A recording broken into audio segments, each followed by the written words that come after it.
All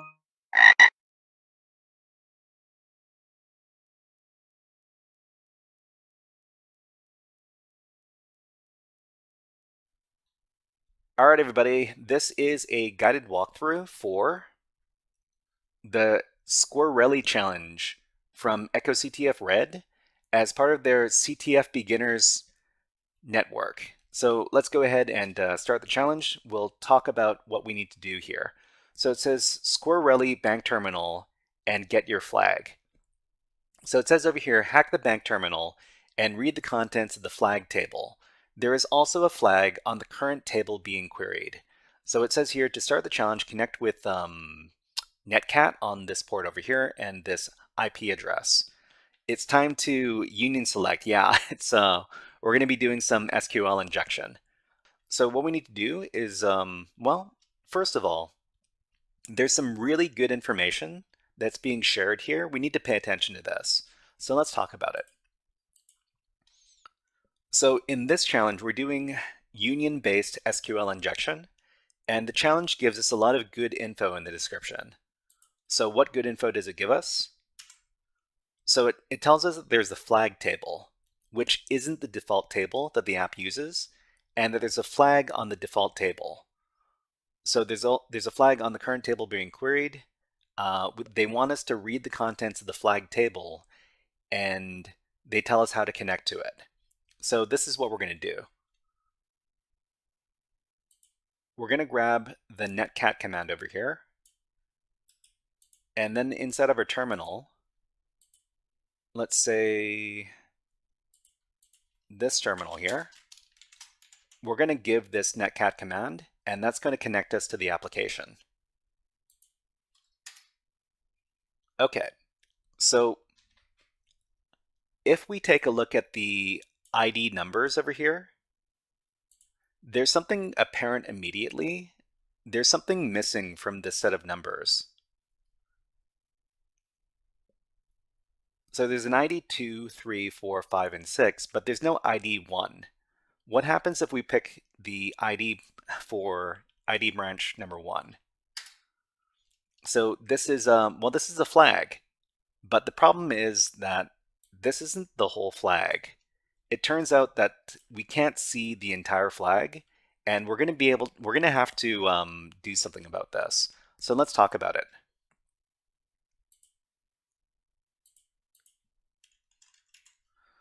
So immediately on accessing the app, we see that there seems to be an ID number missing. So the ID number is 1. Unfortunately, it seems like the full length of the flag has been cut off. So we need to find a way to return only parts of the output. So we need to find some SQL injection that's going to get us the, well, the rest of the flag, not just the first part.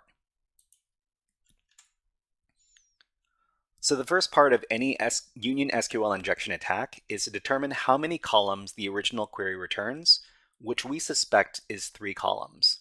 So we've got our little SQL injection payload here, and if we give this payload, then we should be able to figure out how many columns are being returned when we do our union attack. So inside the application here, we can give a single quote here.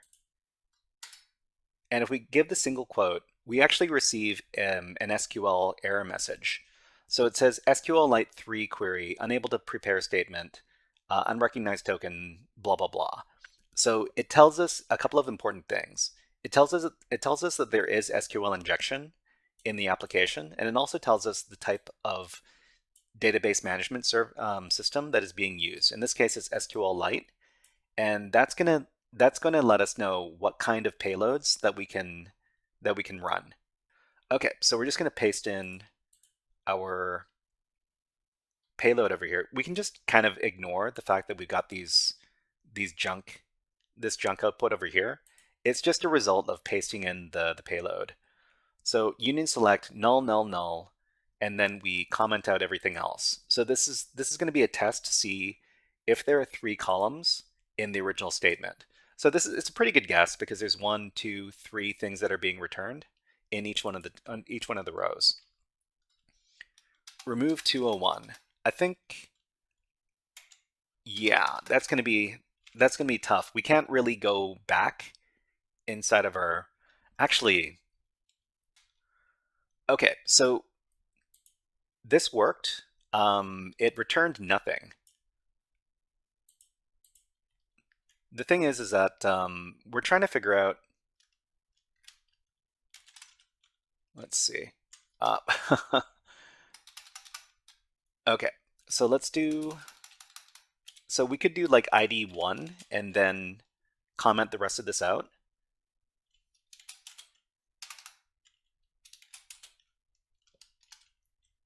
Or we could do, I think it's like this. Union select null, null, null,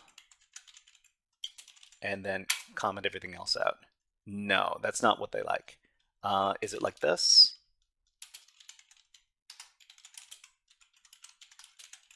Null, null, null, comment everything else out. Yeah. So this is, so if we get this, then we should see everything here. But we also, it also returns, which means we use the right number of columns for the union select. Okay, so let's talk a little bit more about this, and then we'll continue.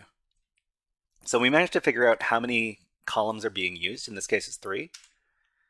And the next thing we need to do is we need to enumerate which DBMS system is being used. And from the error messages, we figured out that SQLite is being used. And we're going to be using payloads that are compatible with that system. Depending on which one is being used, SQLite or MySQL or Postgres, they all have slightly different syntax for their commands. Okay, so the next thing we're going to do is we're going to get the table names. To get the full contents of the flag, we'll need to know which table it's in.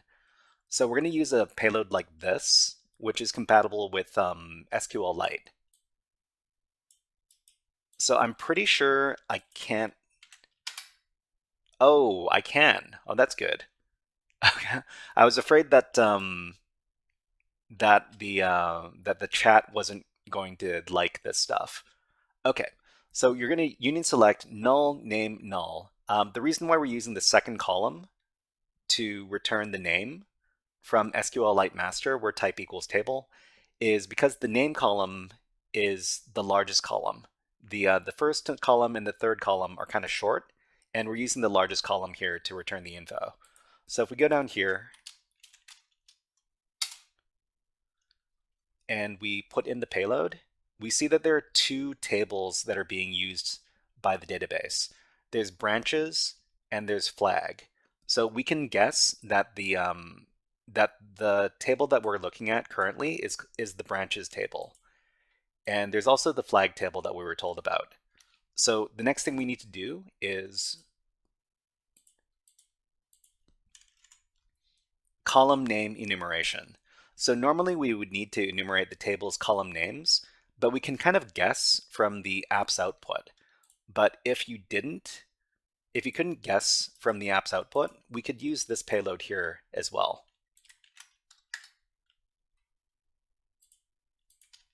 So we give this payload here, and so for the branches, we got ID, name, and rate. So these are the same as what is output over here. And what we want to do is we want to get more from this over here, the name column. So the name column is what we're going to be targeting. So we want to return the first 20 characters from the flag. So we can return only the first 20 characters of the row using the substring function over here. So this payload over here is going to return only the first, well, starting from the first character and then returning 20 characters from the name column from branches. So the name of the table here. If we give this payload here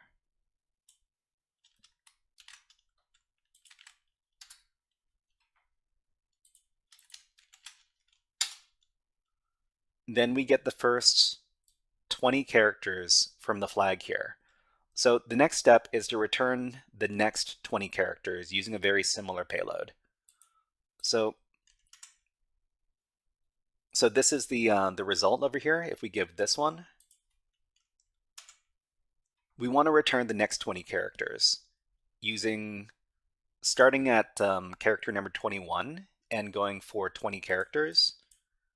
It's the same thing, only we've changed the start character from the first character to the 20th character, or the 21st rather. This is the payload here. Okay, so we can just plug that in, and this is the other half of the flag. So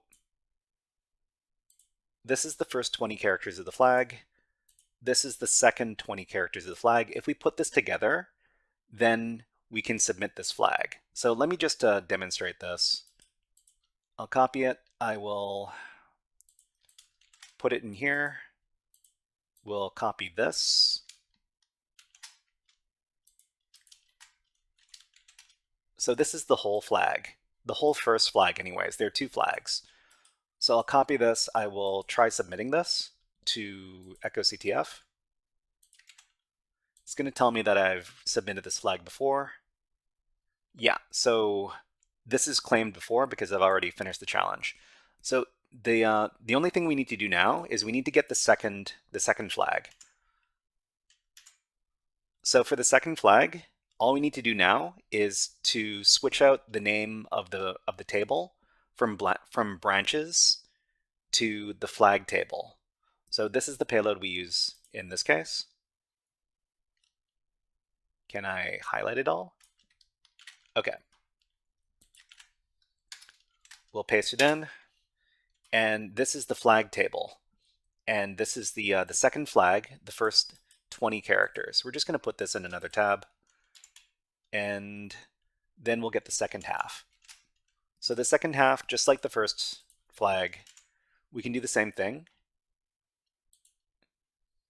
Oh, wait, that was the wrong table. Was it the wrong table? Hold on. Yeah, okay, that wasn't the wrong table. So the second payload is this. Here. And that gets the second half of the flag. So we just need to copy this and then put the flag together and then submit it to the EchoCTF website, and then we're finished. Okay, so I will plug this in. It'll tell me that I've claimed the flag before, because I have. And all right, so everybody, that was a guided walkthrough for the Squireli challenge from the EchoCTF platform in their CTF Beginners Network. If you enjoyed this guided walkthrough, please click on the like and subscribe buttons on the video and leave a comment underneath the video. But until next time, HackerFrogs out.